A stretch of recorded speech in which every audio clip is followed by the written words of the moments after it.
This is, again, regarding the death of reporter Jamal Khashoggi, who was killed nearly 7 years ago, just on the back end earlier this week of the Saudi prince being invited to the White House. And again, comments made by President Trump in that press briefing with the Saudi prince have also been the subject of criticism throughout the week as well. But before we get to that press conference, which we are expecting to start at 11 o'clock, we do have comments that were made by Virginia Senator Tim Kaine, particularly about that visit, about Khashoggi, about the investigation into his death and the findings that came out of that, and why he was particularly concerned with what he saw just earlier this week during that visit. Thank you. Mr. President, in a moment, I'm going to ask unanimous consent for the passage of Senate Joint Resolution 473. And that's a resolution commemorating the 7th anniversary of the murder of Jamal Khashoggi and calling for accountability for his murder. And this resolution is to honor the life and the absolutely gruesome death of the journalist, Washington Post journalist, and Virginia resident Jamal Khashoggi. For those who are not aware of Jamal Khashoggi's story, he dedicated his life to uncovering the truth. His work shed light on the repressive nature of the Saudi Arabian government, and it exposed him to great personal danger. He fled Saudi Arabia in 2017, and his family found a home in Northern Virginia. The Khashoggi story is now, unfortunately, too well known. On October 2nd, 2018, Mr. Khashoggi was brutally murdered by the Saudi government agents at the Saudi consulate in Istanbul, Turkey, murdered within a consulate, a place that is supposed to be a safe haven.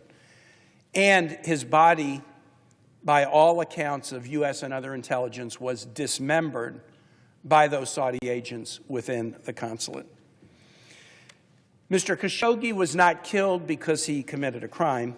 He was killed for speaking the truth as a journalist and shining a spotlight on the repressive nature of the Saudi Arabian government. He was killed for standing up for the rights of his fellow Saudi Arabians. Mr. Khashoggi's death is not a mystery. This is not a cold case waiting to be solved. We know exactly who was responsible for this killing. The U.S. government's Office of the Director of National Intelligence, as well as other U.S. intelligence agencies, determined that Crown Prince of Saudi Arabia, Mohammed bin Salman, or MBS as he's often referred to, approved an official governmental operation in Istanbul to capture or kill Jamal Khashoggi. And as a result of that operation approved by MBS, Mr. Khashoggi was ambushed as he went to the consulate to get some paperwork regarding his marriage. He was strangled, killed, and his body was dismembered. And then evidence of that crime was attempted to be destroyed. 7 years later, there has been no accountability for the person most responsible for the horrifying murder. No real justice for Jamal Khashoggi, no justice for his family, no justice for the many others who have raised their voices in Saudi Arabia and who, for something simple as tweeting, are being threatened with execution. Instead, the leader who approved the operation to kill Jamal Khashoggi, the man who was proud to oppress his own people, MBS, is being celebrated today at our White House. MBS was welcomed with a black tie dinner. He's being offered F-35 fighter jets, one of the crown jewels of our security apparatus, over the open objections of our ally Israel and potentially in violation of the law. He's being offered extremely high-tech computer chips and other valuable U.S. technology. He's being offered a major mutual defense agreement. It is frankly outrageous to me that the President of the United States would assert that American service members should put their lives on the line to defend the oppressive regime in Saudi Arabia. Yesterday, when President Trump was asked by a reporter from ABC about Jamal Khashoggi, he said, quote, "A lot of people didn't like Jamal." He said about the killing, quote, "Things happen," close quote. Things like a gruesome strangling in an embassy and the dismembering of a body of a journalist for the Washington Post with a bone saw. Things happen. And then our president threatened ABC's broadcast license because the reporter had the audacity to ask him a question he didn't like. I've said it many times, and I'm going to say it again. Standing with this regime with no accountability for the murder of Jamal Khashoggi is not America first. It's not consistent with our values as a world-leading democracy. I was very vocal in my frustration about this matter, not only during President Trump's first term, but also during President Biden's term. When President Biden visited Saudi Arabia in 2022 and fist-bumped with MBS, I was vocal in my dissatisfaction. I was vocal in my disappointment over this effort when Biden administration's State Department sided with MBS in his efforts to gain sovereign immunity in the United States to avoid accountability for this murder. I was frustrated when Biden administration Middle East policy officials left the White House in January of 2025 and in short order started signing lucrative contracts with the Saudi government. And I continue to be appalled as the families of senior Trump administration officials, Kushner family, Witkoff family, and President Donald J. Trump's own children signed major deals with the Saudi regime in cryptocurrency or real estate development. Just a few days ago, on November 15th, the New York Times reported that the Trump organization was in talks to bring Trump-branded property to one of Saudi Arabia's largest government-owned real estate development. And I have huge questions, as I think many Americans do, about whether the intertwining of cryptocurrency or real estate deals is behind the president's casual reference to things happen to whitewash and excuse the assassination and dismembering of a Washington Post journalist who lived in my state. When the Saudi-backed LIV Golf Tour made overtures about maybe acquiring the PGA in 2023, there was bipartisan outrage about that.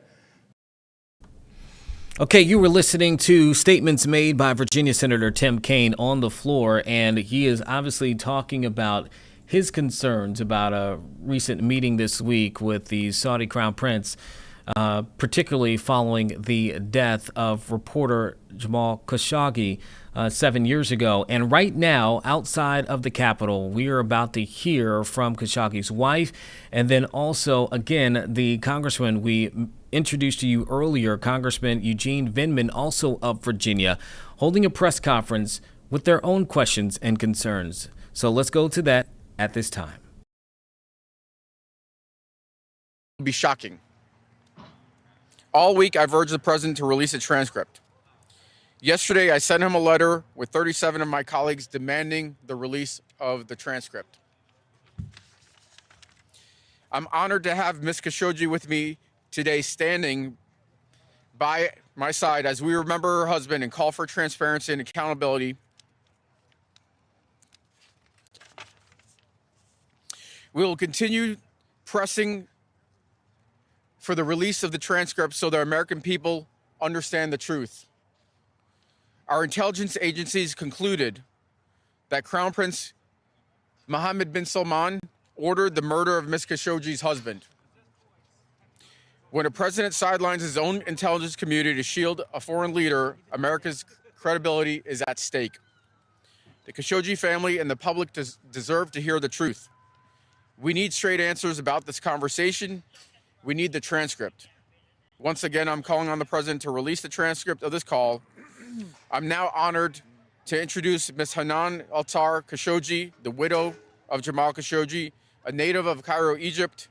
She moved from the UAE, where she worked for over 20 years, here before her husband was brutally murdered.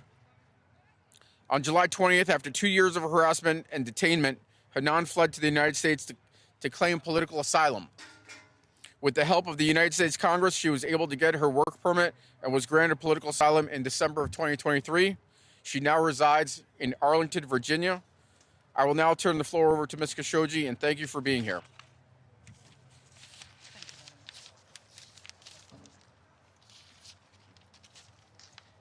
Good morning, everybody, and thank you for attending this event. And I would love to thank Congressman Vindman and Congressman Mr. Jimmy Raskin as well for all of the support for the truth and saving the democratic of America. I'm very proud of all of you. I was born, my name is Hanan. I born in Egypt. I grown up in Dubai. My name is Hanan. I born in Egypt. I grown up in Dubai. Where I was working as well as a cabin crew with Emirates Airlines for 22 years, where I did have the privilege to meet Jamal in 2009. The relation continue and is getting stronger since 2009 because we realize we are like a twin. He's Adam and I'm Eve. We meet in all of our opinion.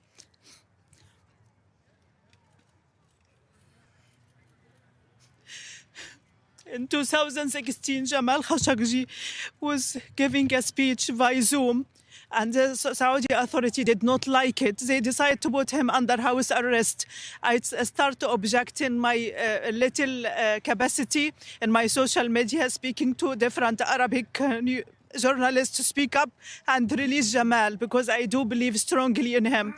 Jamal was very kind man, stable man, and transparent man. Whatever he see in you see, he say it in a camera. He used to say it in our house after we got married. After I supported him in this cause, I did. The Emirati did put me under surveillance. They spy on me.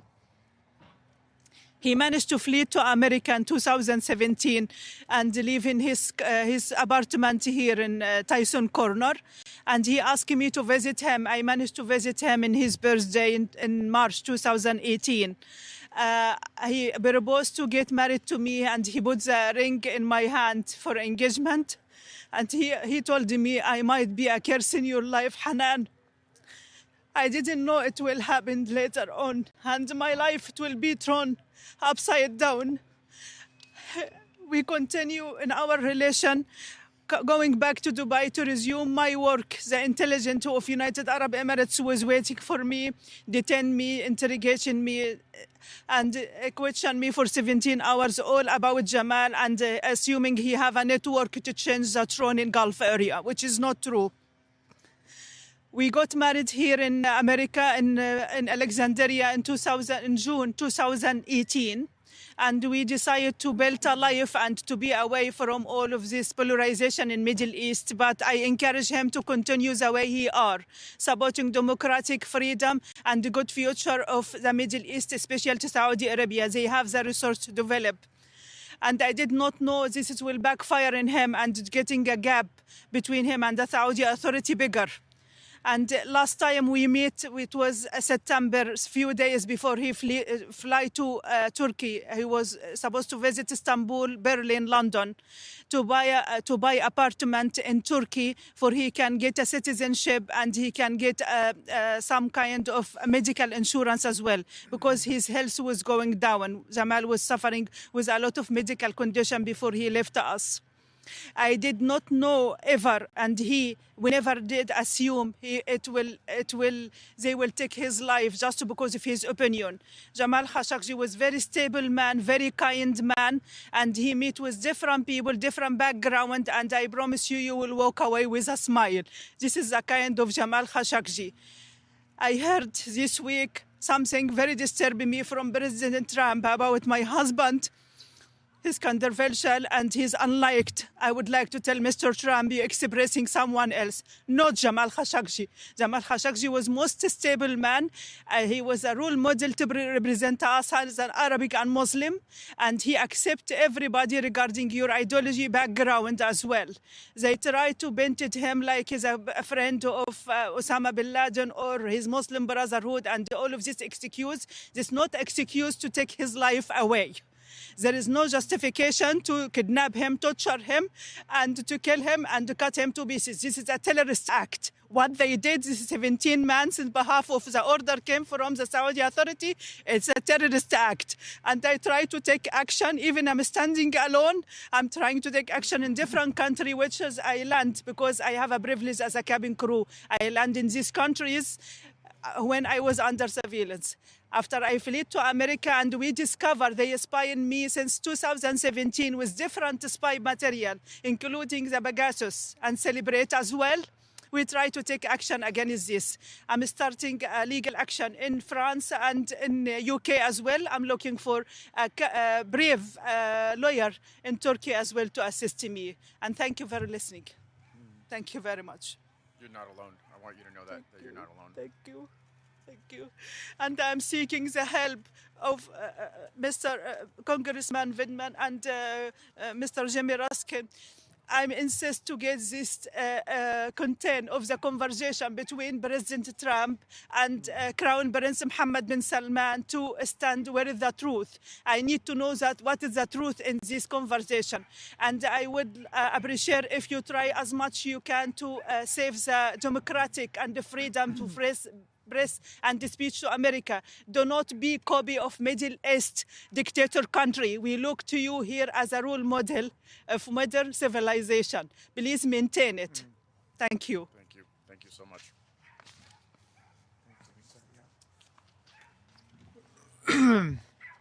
I want to thank Congressman Vindman for his leadership in making sure that Jamal Khashoggi is not forgotten, and that we will stand always with Mrs. Khashoggi in the search for truth and justice about what happened.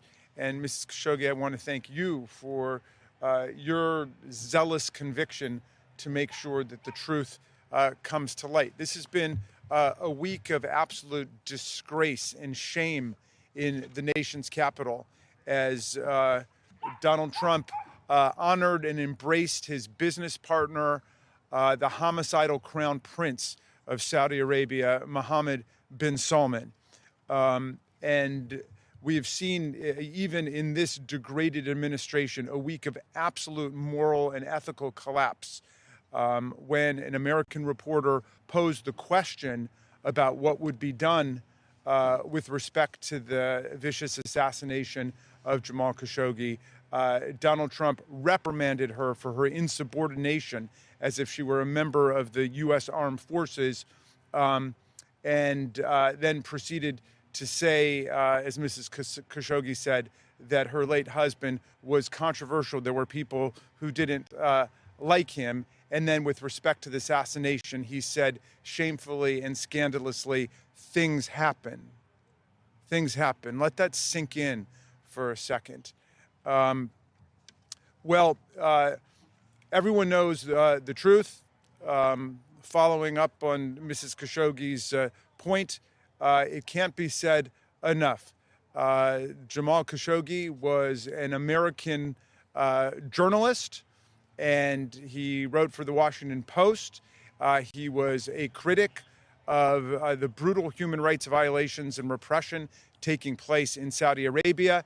And when he was traveling in Istanbul, Turkey, he was abducted by 17 members of Mohammed bin Salman's security team. He was strangled, and then he was drawn and quartered, dismembered, assassinated by Saudi Arabia. And this is what our president describes in the compressed formulation of things happen. And that pretty much captures his attitude towards the whole thing. In fact, earlier he had said to a traveling member of his administration who was on his way to Saudi Arabia that he should remind Mohammed bin Salman, that we saved his posterior, although that wasn't the word used by our profane and vulgar president. So understand what's going on here. Saudi Arabia was the very first place where Donald Trump traveled during his first term in office. It was the first, I believe, or perhaps second place he traveled in his second term in office. His family is deeply ensconced as a business partner with Mohammed bin Salman. And you remember Mohammed bin Salman's sovereign fund board recommended against going into business with Jared Kushner, the presidential son-in-law, because he had no experience and wasn't qualified. They unanimously recommended against it. They were overruled by Mohammed bin Salman after the first term, precisely because he knew that Donald Trump had saved his posterior when it came to the assassination of Mr. Khashoggi. And Jared Kushner waltzed off with more than $2 billion in money from the royal family, plundered from the people of Saudi Arabia. We need to just remember this, that Saudi Arabia is an authoritarian tyranny. There is no freedom of speech there for political opponents of the regime. There's no freedom of press there. There is no freedom of political competition there. There is no due process there. And there are people in jail for years and decades because of a tweet they sent. Think about that for a second. They sent a tweet that offended the royal crown prince, and they have been taken away from their families and thrown into prison in Saudi Arabia for decades. And let's just say that Mohammed bin Salman is having a lot more effect on our government and our society than our government and society are having on him. That is, we are being drawn in the direction of authoritarian monarchy and tyranny right now. We just got back from debating an absurd resolution on the horrors of socialism, clearly meant to embarrass the new mayor of New York, who's in town, meeting with President Trump. And so while we were discussing the horrors of democratic socialism this very week, the horrors of theocratic authoritarianism were completely ignored and endorsed by Donald Trump and this administration and by our Republican colleagues in Congress. So with that, we can take some questions. I know this week several members of the Democratic Party did meet with the Crown Prince. What is your reaction to that, especially when Leader Jeffries said that, Leader Jeffries met with him. What's your reaction to that? Look, I think that we as the preeminent power on the planet, as a leader really up till recent times of the democratic free world, we have to deal with nations, sometimes unsavory nations. We may take meetings with the leader of North Korea and China and Russia and Saudi Arabia for that matter. But that doesn't mean we don't recognize them for who they are, that we whitewash their record, that we try to wipe away history, and in this case, a brutal murder, which is what the president did. And that's what really spurred me to action. As I said, there were two calls that were particularly concerning to me during my time at the White House: the Ukraine call and this call. And I think, given what we've seen in the ensuing years and the president's own comments and the Woodward book, where he said that he saved MBS's ass, and how much profit he and his family have received from Saudi Arabia, I think releasing the call and the truly brutal facts and circumstances that we're very well aware of are critically important for the American people to understand, and also to provide Ms. Khashoggi some closure, that her husband's life was meaningful. Yeah, absolutely. Yeah, but I'm not exactly sure what transpired in terms of the contents of those meetings, and I'm hoping to get a readout. I certainly hope that any colleagues who met with the Royal Crown Prince or anybody else in his staff used the opportunity to press the case of hundreds of political and religious prisoners rotting in Saudi jails right now. So what's the process for releasing the transcript? I mean, can the Congress do anything in that regard? And I also have an unrelated question. Since, given your background, what do you make of the peace deal proposal or peace plan? Yeah, so to your first question, look, obviously Congress can act. We would need bipartisan support, and I would, right now, unfortunately, my Republican colleagues are lacking in a trait, bravery. But, the president can also release a transcript on his own, and we saw that with the Ukraine call. The president decided to release a transcript, and he felt like he had nothing to hide. And he said he was doing it in the name of transparency. Obviously, there were different thoughts. The president was ultimately impeached for that. But if the president has nothing to hide in this call that I'm referring to, he can release that as well.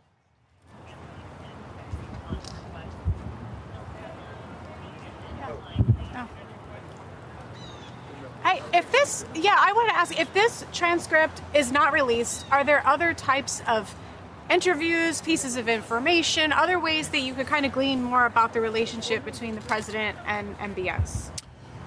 Well, I mean, the short answer is yes. And you could look at the other public information that the president has put out there. This comment that he made in the Woodward book that he saved MBS's ass. You could look at all of the different transactions that the president has been involved in and his family. But you could also, I think you would need to go back to an earlier point, and the conversation might be that point, where you can see where there was an offer of something, and then in exchange, the president got something in return. And so I think you could look at the entire course of conduct, and frankly, in my opinion, that call was shocking. And I'm sorry, to your second question about the peace deal in Ukraine, to me, this looks like terms that were dictated from Vladimir Putin to Donald Trump to direct the capitulation of the Ukrainians, and it's shameful and unacceptable. Is this laying the groundwork for a potential future impeachment effort or investigation if the Democrats were to take control of the House? Look, I'm a prosecutor, so I deal in facts and evidence. And so I think that any conversation regarding impeachment is probably premature. But there are serious concerns about the president's conduct, everything from his threats against Democratic lawmakers yesterday to a whole series of conduct, including conduct from a call during his first term. And so I think it's premature to talk about any formal procedures, but there are plenty of questions that need to be answered. And I see my colleague. You have nothing. Okay. Okay. What he said. Okay. My comments. Yeah. All right. I just want to say the condoning by President Trump of the assassination of Mr. Khashoggi preceded by one day President Trump essentially endorsing threats against the lives of our colleagues who simply insisted that disobedience of unlawful orders is required for people in the military or by anybody in the government.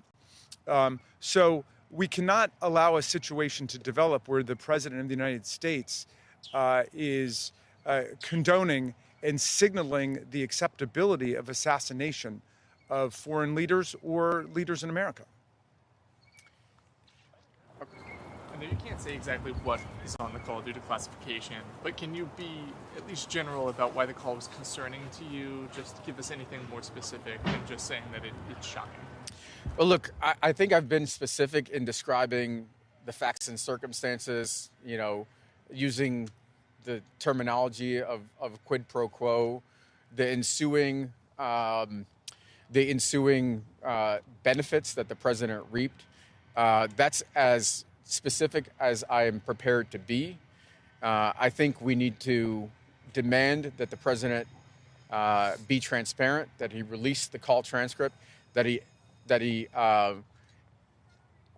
that he is transparent with the American people and frankly provides some closure to Ms. Khashoggi.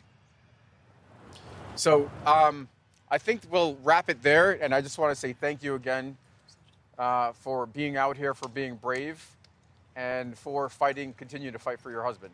Thank you. I really appreciate it. Thank you, Mrs. Khashoggi. Thank you so much for your bravery.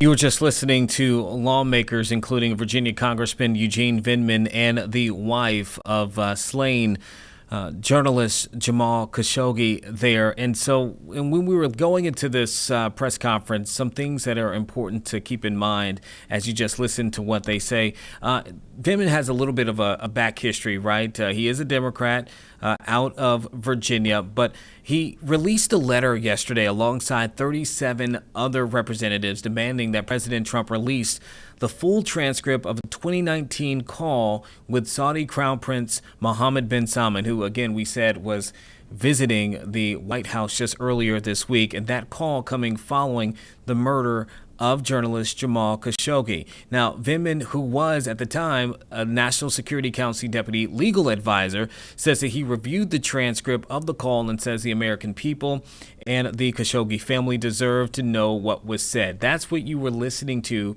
when you heard him continue to reference a transcript. Reporters asking him about a transcript. Again, we talked about the Saudi prince really being at the White House earlier this week to a very grand, arrival. I mean, we have pictures to show. We carried it live as it happened. We were on this stream, and you can see there the red carpet being rolled out. There's a huge show of welcoming and support there for the Saudi Crown Prince just earlier this week. And Khashoggi had been very critical of Saudi Arabia and the Crown Prince's policies. In 2021, that's when the CIA concluded that the prince personally ordered that murder of Khashoggi.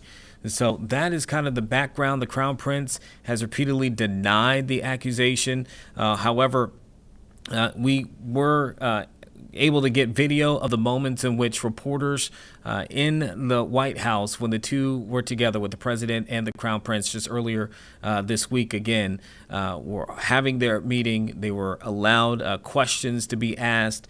And, one of the reporters there, I believe it was Mary Bruce there from ABC, went right at it and asked the president a very direct question about the relationship between the two, particularly when you consider the history there. This was the president's response. Mr. President, is it appropriate, Mr. President, for your family to be doing business in Saudi Arabia while you're president? Is that a conflict of interest? And Your Royal Highness, the U.S. intelligence concluded that you orchestrated the brutal murder of a journalist. 9/11 families are furious that you are here in the Oval Office. Why should Americans trust you? And the same to you, Mr. President. Now, who are you with? I'm with ABC News, sir. You're with who? ABC News, sir. Fake news. ABC fake news. One of the But the worst. question is One of the legitimate, worst sir. in the business. But I'll answer your question. Thank you. I have nothing to do with the family business. I have left, and when I've devoted 100% of my energy. What my family does is fine. They do business all over. They've done very little with Saudi Arabia, actually. I'm sure they could do a lot. And anything they've done has been very good. That's what we've done. We've built a tremendous business for a long time. I've been very successful. I decided to leave that success behind and make America very successful. And I've made America more successful by far than it ever was, and that it ever could have been, no matter who was president. There would be nobody bringing in $21 trillion, that I can tell you right now. As far as this gentleman is concerned, he's done a phenomenal job. You're mentioning somebody that was extremely controversial. A lot of people didn't like that gentleman that you're talking about. Whether you like him or didn't like him, things happen. But he knew nothing about it, and we can leave it at that. You don't have to embarrass our guest by asking a question like that. So you heard those were the president's words directly. We have more sound from that press briefing. Just to reiterate, the Saudi Crown Prince, he denied allegations that he ordered it. However, he did take full responsibility for the killing of the journalist Jamal Khashoggi because that was committed by people, he said, working for the Saudi government. But again, he denied being the one who ordered it. Here is the president when asked about that, defending the Saudi Crown Prince. As far as this gentleman is concerned, he's done a phenomenal job. You're mentioning somebody that was extremely controversial. A lot of people didn't like that gentleman that you're talking about. Whether you like him or didn't like him, things happen. But he knew nothing about it, and we can leave it at that. You don't have to embarrass our guest by asking a question like that. Okay, let's go ahead and hear from the Saudi prince himself here again in that same conversation.